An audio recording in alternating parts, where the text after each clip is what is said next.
What's up, everybody? Welcome back to Hissy Hogs. Today I wanted to talk to you guys about the Forrest Armadillo lizard. A little bit of like a care guide and a setup, and also some cool facts about them. Okay, so first, how do we set up their enclosure? Now, this is an arboreal lizard, even though most people believe that they are not. A lot of people keep them like a bearded dragon in like a 10-gallon tank, nice and shallow. You actually want to keep them in something similar to an 18 by 18 by 24, or even larger if you can have the space for that, to where you can keep them in a more tall environment as opposed to a shallow one. They do like to climb. You'll see in the B-roll footage here, we'll have a couple of them climbing up on the wall and things like that. And that's what they like to do because they are an arboreal lizard. As far as heating goes, they do like it hot because they are from a hot climate. So we want to have a basking spot around 100 to 110 degrees. But of course, you also want to have some other temperature gradients where if they want to get away from that heat, they can get down, which is fairly easy to do in a taller setup. You can have a cooler area at the bottom and then your basking spot up at the top. I wouldn't go super cool down at the bottom, but if you're keeping them in the house, your room temperature should be pretty good, especially with your basking spot being hotter. It shouldn't get below, 70 degrees inside of their enclosure. So the diet for these guys, they are insectivores, so they do eat things like crickets, mealworms, waxworms, things like that. So you can feed them very similar to many other lizards that you keep. So it's not a very hard lizard to feed. They do eat pretty well also, as long as of course they're not stressed out. So if you did recently get one and they're not eating well, maybe give them a few days and they should kind of mellow out. As long as their enclosure is set up where they have plenty of hides and they can feel safe, eating shouldn't be a problem. You can tongue feed them or you can put it in a bowl. They will eat out of the bowl.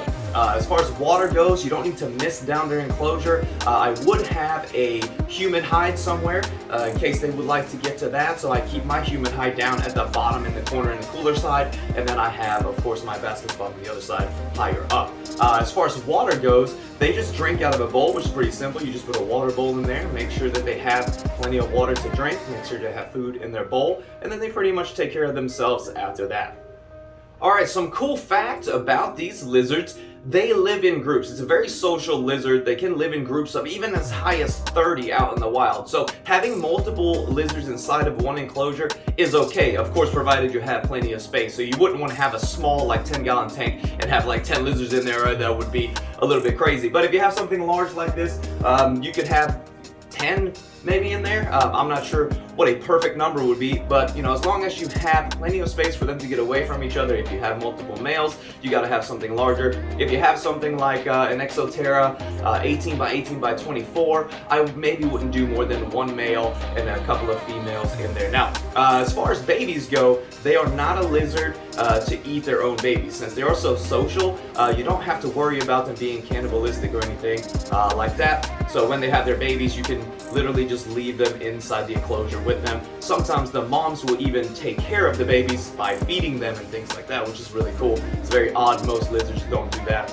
Most lizards, you have to worry about them either eating their eggs or eating their live young. So that's really cool. So another cool fact about these lizards is they give live birth once a year. Their gestation period is about 8 months long.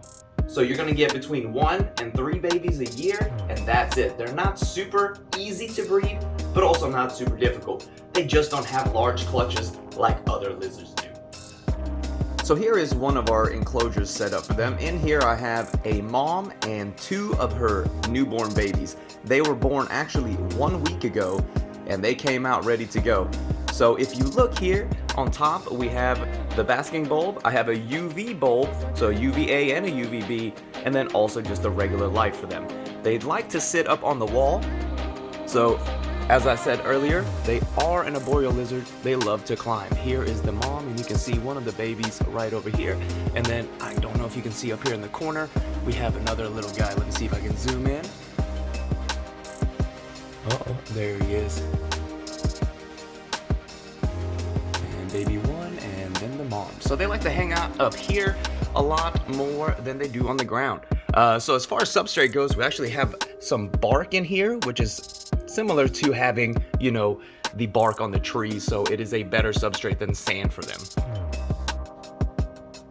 So if you search for armadillo lizard online, you will find a lot of different information because there are several different types of these armadillos. Now, the one that we see here, that is the forest armadillo. There is also an armadillo lizard that you see kind of rolled up, biting its own tail. A lot of people have a picture of them in their hand, look like little dragons.